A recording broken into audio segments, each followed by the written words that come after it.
script. Okay, document 3, we'll place this here. Okay, so I'm trying to go over I'm going over the marathon and Ironman results for this last month. Goodness, I need more exciting in my voice. Hopefully I can outline a couple of the things I did during training and, during the events, because the marathon was on the 3rd, if I can remember. Yeah, the 3rd, and the Ironman was 2 weeks later on the 24th. And I'll go over the Ironman first, just because I thought it would be the most difficult of the races, but it turned out the Ironman was just a tad bit harder. So the Ironman is fresher in my mind just because it was 3 or 4 days ago, but I feel like the marathon, there's more information that I can cover. First, going over the results, 4 hours and 20 minutes, 10-minute pace. I can remember. For the marathon, I definitely remember being strong up until mile 20 or 21, and then, as they say, hitting the wall. My pace declined dramatically. I wasn't walking, although it was very close to akin to like a slow jog, maybe even a brisk jog. Although I was still, for the most part, never walked.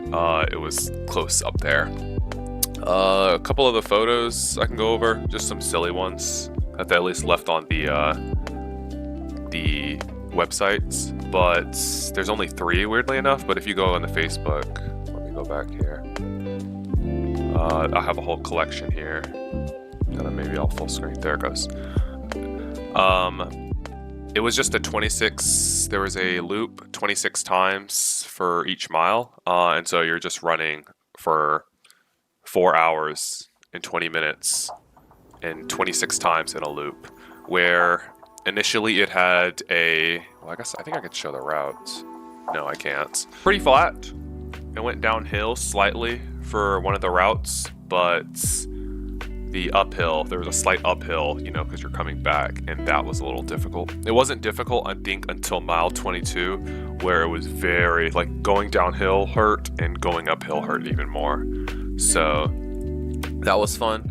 I provided enough hydration. I brought 4 or 5 Gatorades and 2 waters, because I've been having issues with getting dehydrated even after drinking all of the Gatorades, and it helped for them, especially having hydration stations, moved around. Because I think at mile 23, I ran out of water and Gatorade, and I was just using the help stations that thankfully my parents helped me provide hydration with.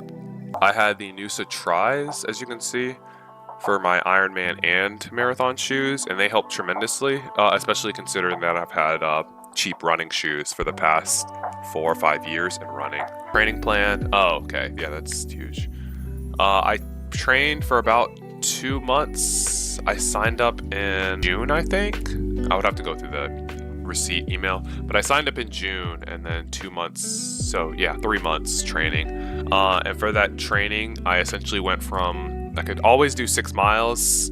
I went immediately up to 13 miles once every day, or once every week. I had to do 13 miles. And then slowly I incremented it up to 13 miles to 15 miles, which is a little more difficult because getting over that 2-hour mark, especially when you're only used to, or when your max is 2 hours of running, it's very difficult. So 15 miles, I stuck there for a month. And then after month 2, I was at 17 through 19 miles. And at that point, I had to wake up earlier because it was just too hot in the day, typically waking up at 5 o'clock and then working the rest of the day. And then on the last month, throughout August was just straight waking up at 4 o'clock to 3:30 because 3 hours of running, 3 hours and 30 minutes running, there was no way I was doing that getting off at 4:30. So that was fun. It made me very disciplined in waking up and completing the goal. I think at the end, my last long run for the marathon was on September. I can post the results on my app. September 28th, 29th, waking up at 3:30, and it was about 21 miles all around Atlanta, which was not fun. I was actually able to talk to a couple of people early morning runs, or just 2 people that early, because there's a couple people who are doing the same thing, I'm assuming. The max amount of miles I've run in my life are about 22 miles because I have trained for the marathon beforehand, but never to the extent. I think I got sick the last time I trained, but this was like 4 years ago when I was like a sophomore in college. So it was nice to finally complete a bucket list item. Although I'm kind of annoyed at the time. I thought I could get 4 hours. Yeah, I wasn't about it, especially after that last 4 or 5 miles. Moving on to the am I missing anything? To sprinkle in some of the photos throughout, but you can see, try to sprinkle in the good ones at least. Moving on to the Ironman. The Augusta Ironman was about 4 or 5 days ago. Yeah, 4 days ago. And I tried to have I purchased the finisher pack race, but for some reason they haven't emailed it to me yet. So whenever they email it to me, I'll probably sprinkle those photos in. But in the meantime, I have to get a little watermarked photos. But that one was a lot more. I thought that would be a breeze, but that was a lot more difficult. The only difficult part about it initially was the swimming portion because I don't swim often, and so I had to I've been training for this for 7 months and I just learned how to swim 8 months ago, so it was a quick learning process on learning how to swim, properly swim, and to essentially get across this finish line optimally. I did 3 months of I guess I'll go top to bottom. 3 months of indoor swimming, and then 5 months. 5 months of indoor swimming, and then eventually transitioning to swim to Lake Lanier, an open water swim. And I'm pretty sure I have some photos there and that I'll have to attach in. But the open water swim, I think I was at a max. Like the last long open water swim was 1.7 miles, and that made me over prepared. Honestly, this swim time is I've never timed myself, so that's tremendous to see, honestly. And for the bike, I've always been pretty good since the pandemic about biking. Although, how should I say? I wasn't well prepared in that my bike seat exploded after mile 40, which hurt me tremendously. I lost like 15 minutes just off of that. In addition to, I didn't have enough hydration for the heat. I always train at, what is it called? Silver Comet? Yeah, the Silver Comet Trail here in Georgia. And it's shaded, so you don't need as much hydration. Well, it was open roads in Augusta, so you're just in the heat, biking for 3 hours. I'm going to say 40 minutes, for 3 hours and 40 minutes. And it's not enough hydration, especially when you only have 2 water bottles. Luckily, there are some gels and water that they provide that help with nutrition. But most of the gels I just stocked up on, and I probably had like 7 or 8 Gatorades, and it still wasn't enough. Although I was smart about the end of the 56 miles, at the end of the bike, because I had like 2 Gatorades right off the bat to prepare me for the run, and it helped tremendously. Because at first, hopefully I can show the results. Oh no, it doesn't have a time split. I didn't even see this. My parents were tracking me, or my mom was tracking me, and she said I was out of the gate with an 8 or 9 minute pace initially in the run, but as the day heated up, I definitely slowed down. So it's cool to see. It's not cool to see this, cool to see this, and it's kind of okay to see this, because after you bike for 3 hours, 3 hours and 40 minutes, running, the last thing you want to do is run, especially when you're like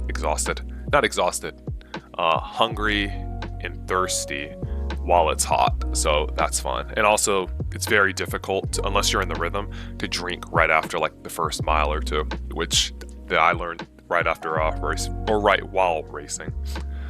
I'm trying to think if there's anything else. Nutrition. I know and the finisher. Super tired. Yeah, that's really it. The run was more difficult. Yeah, I did have enough Gatorade, although I left my Gatorade for the run, Gatorade and water, for the transition from the bike to the run, and it was heated up in the sun, so that was a pleasant surprise. Yeah, a couple of nice photos I'll have to attach, but Yeah, definitely super tired at the end. So tired. And I think I ran out of hydration at the end. No, I'm not. I think I'm pretty sure I ran out of hydration because what is it called? Almost wanted to vomit. In that after the last, I think 2 miles on mile 11 or mile 10, they just didn't have hydration stations. I think they had one at mile 11 and a half, and then coming back in a loop for that, and it wasn't enough. Like they had the littlest, the tiniest cups of water and Gatorade, and the Gatorade was still hot. So that was fun. Yeah, and also, yeah, it was just not. It was just very difficult. Ironman was definitely more difficult compared to the 4 hours of running versus the 7 hours of assortment of activities,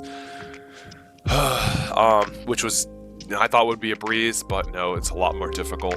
But it was fun nonetheless. The marathon wasn't as fun because the recovery was difficult. It took me a week or so to recover fully, and the Ironman, I think it took 2 days legitimately because the bike isn't too hard, the run is not hard, or the swim is not hard at all, and the run right after isn't too hard because if you've run a marathon, it's like 13 miles, it's just half of that, and it's not too busy. It's just a lot of as long as you're nutritioning well, which I thought I did up until the end of the race. I'll try to get into the video. I passed the CYSA, the CISA Plus, which I've been studying for in tandem with all of this training, so that's cool. And I was just approved for the CASP, which will be in another video, outlining the plan of how I, studied for like a month and a half. But again, that'll be in another video, and I appreciate if you did stay this long.